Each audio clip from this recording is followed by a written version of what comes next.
Welcome to Music and Anime. I'm Ab, and I hope that you had a great New Year's and all that stuff. I'm sure we are all relieved that 2020 is now over, and going into 2021, we have maybe a new mentality or new goals or, looking forward to new anime and whatnot. So let's just not forget to continue to be safe and all that stuff. You get it. One of the last things I did last year was actually get the Ghost of Tsushima soundtrack in the mail, and this was relieving, so you can take a look at that. I got the Newbury Comics variant. I'll show you some footage here of what the records look like and whatnot. They are absolutely gorgeous.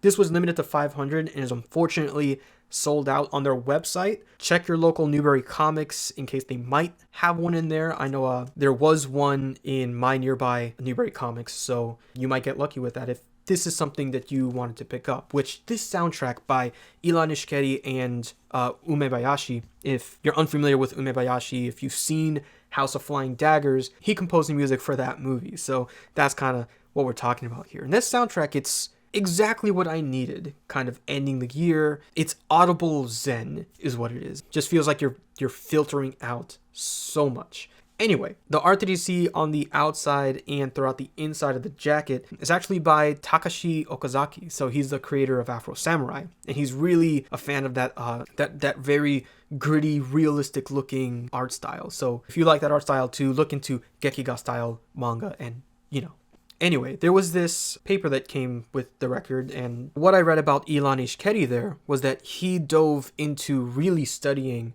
as much as he possibly could about traditional Japanese instruments so that he can compose music that is culturally accurate, because this is something that Sucker Punch and Sony were looking for, and it was also something that he was really, really interested in too.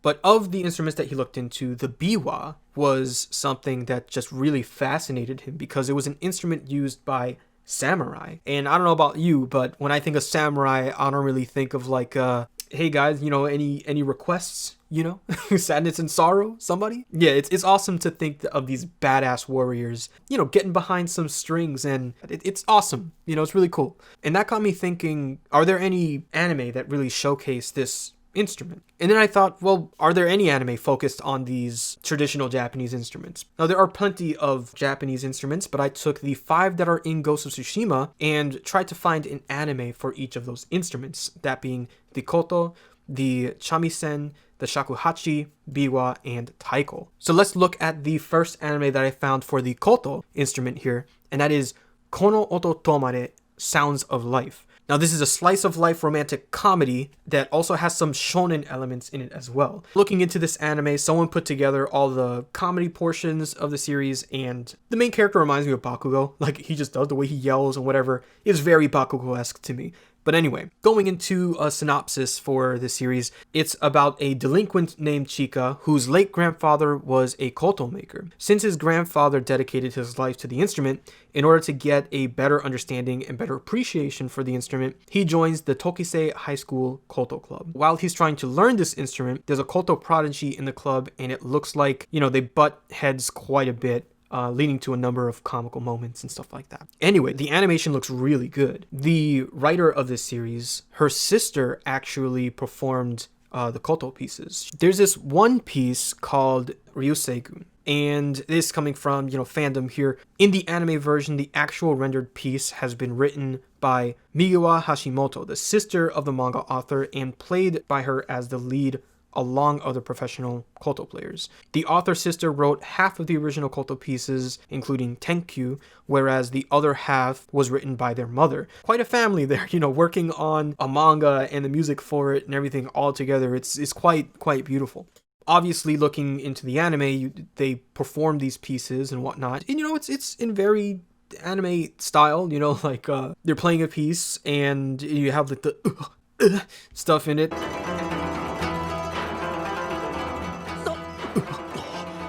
Like surprise and everything. So but if you wanted to listen to just that or see the actual performances, there's a video on them performing that as well. And man, when looking at the actual performance and then looking at, kind of how they displayed it in the anime, what an amazing job they did, like in terms of like the cinematography and, so a series with great music, feels, wholesome moments, and, the occasional nosebleed, of course. This is definitely getting on the top of my list of anime I definitely need to watch. Going on to the second instrument, the shakuhachi. This is a bamboo flute instrument, or, like the Princess Kaguya of flutes. So I actually couldn't find an anime that utilized this, aside from, again, the soundtrack, Naruto, Inuyasha, that's the thing, but about the shakuhachi. I cheated a little bit. This is a manga, it's not an anime, but still.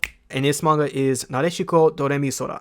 This is a finished manga, and it's very short too. It's only 5 volumes, so it's a very quick read. Now, I read the first chapter just to get a feel of, what's going on with this story and whatnot. And this manga is about a girl going into high school and really changing her image because she was made fun of before for being quote-unquote boring or plain and all that stuff. So she did have some experience with piano. She wanted to join a rock music club because, rock is cool. But this other girl, her name is Hio Takami. She plays a shakuhachi. She wanted to do a club with traditional Japanese instruments. She's really passionate about it, and she's trying to convince people to join the club. She goes and just plays the shakuhachi because she said you can play anything. Look, check it out, and just starts playing. And which it was a little funny to me because it's just I'm imagining this cute moe anime girl just going in on the shakuhachi. That's this panel right here. It is freaking great. But seeing her play the instrument and hearing what the instrument sounded like really got the attention of Mia, the main character here. She didn't care that those instruments were considered quote unquote boring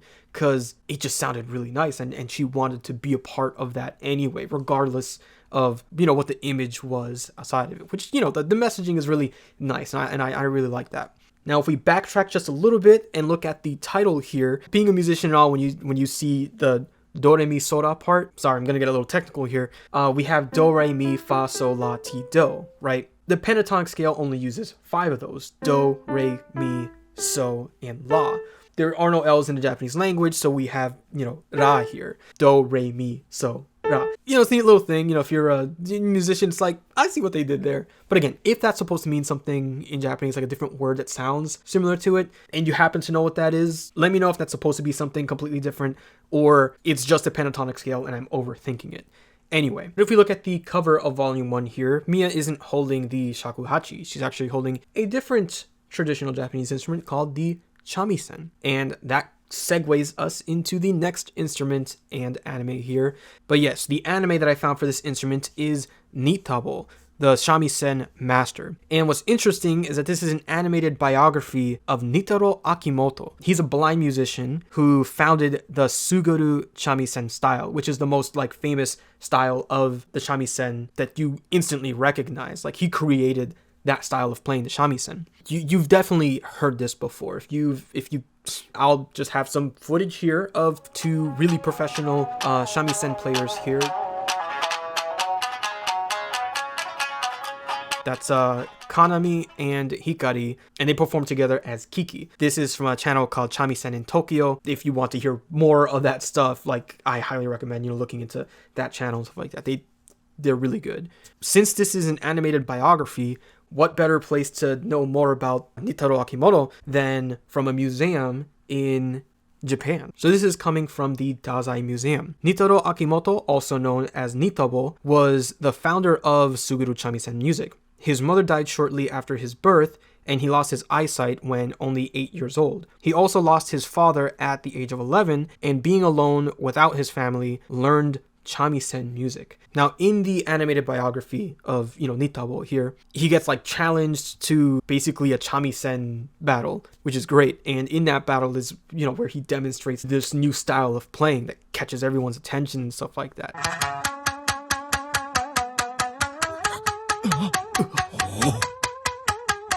I think it's really cool. He's like the Beethoven of Chamisen music, except instead of the hearing, it's his eyesight and whatnot. But anyway, it's really cool. Actually, those 2 professional Chamisen players who play in that style, that channel, Chamisen in Tokyo, is actually Norm from Tokyo Lens. That's his second channel. In his channel, he has quite a bit of Chamisen content on there. So if you wanted to explore that instrument even more, he does amazing stuff with demonstrating all of that and really gives you a lot of information about the instrument. So the next instrument here is the biwa, which is the instrument that Ilan Ishikeri was fascinated with. I couldn't find anything. I couldn't find an anime that's solely based on this instrument, or a manga for that matter. But there is a character in Demon Slayer. Let me know if you started with episode 19 like I did. Don't hate me for that. Episode 19, there was a whole buzz about it. I started with 19 legit, and then I was like, okay, you know what? I'll start watching the series now. So let me know if you also started with episode 19. I'm not ashamed by that whatsoever. Anyway, Nakime, and maybe going into some spoilers here if you haven't seen Demon Slayer and you want to get, into it and all that stuff. I'll leave a timestamp right here so you can skip to the next instrument. At the very last episode, we hear this instrument. You hear that noise and you're like, who's playing Tenchu right now? Like, what's going on? And Nakime is the demon playing this instrument, and she can summon people to a certain, spot, and was asked to summon these other demons to inherit some, power and all that stuff. Now, most of those demons that got summoned there got summoned to their doom, but yeah, nonetheless, this is a really, really cool character, Nakime. That's number 4 of the 12 Kizuki there. There's actually a cosplayer that I saw who cosplayed Nakime and also played the biwa. Anyway, I'll have a link to that cosplayer's performance in the description below, so you can check that out if you want. And before we get to the very last one here, if you wanted to see the Demon Slayer opening played with traditional Japanese instruments, you can with this channel here. I can't read the kanji and stuff like that, so I don't know what the pronunciation is for the channel, but they do some really awesome stuff on that channel there. So the last traditional Japanese instrument we're looking at here is the Taiko Drum. Now, I wasn't really expecting much in terms of anime or manga for this instrument, but I was legitimately surprised at what I found, because there's this anime called Aki no Kanade. It's animated by Studio JC Staff. They've done works like Toradora, Danmachi, Food Wars. So yeah, it looked great. What's even more surprising is that this is only one episode, 25 minutes long. That's the runtime, and that is it. This one episode says so much. If you are a musician, getting into music and you want to make that a career, or if you're passionate about any work of art or just anything where that you want to succeed in that somehow, in some kind of way or another, you want that to be your life. You want to make a career out of that. And Aki in this anime is a character who really fell in love with the taiko drum at a very young age. She just so happened to walk by, a school where she saw a teacher teaching it and just immediately fell in love with the sound of it. She immediately wanted to start playing it and immediately knew that she wanted to do something with the taiko in some way in her life. And she's just a child, so she's not applying any sort of future to it all. She's just, hey, I love this and I want to do this for the rest of my life. As musicians and artists or whatever we're passionate about, you can relate to that. And I'm sure we've all had a conversation with family and have been looked at some kind of way where it's like, are you sure you want to do that? Do you think that's a good idea? Met with a, level of doubt, and the way that that's portrayed here, it was so real to me.